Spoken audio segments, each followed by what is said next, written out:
Elimi tut abla, elimi. Tamam, elimi. Hayda var. Geçen ben de geçtim buradan. Evet, böyle.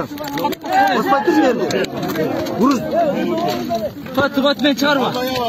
Beni tartma beni. Beni kırma tek. Gidersin abla. Geleceğim. Sol elle. Tamam. Gel. Arkadaşlar herkes gelin. Kim olduğunu gelin. İyi abi. Genç istemez. Ama. Al arkadaşlar. Özümüz dostlar mandakta var. Girişte yine bile. Allah! Sola dön, evet. Sola. Hakikaten kolun çözüme çay bu. Hakikaten. Kırgızistan! Tiha!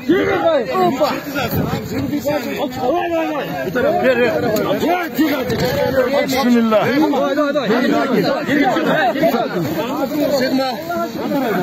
Masa da saldı.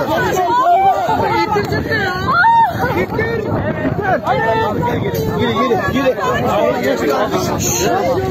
Abi boyunluk.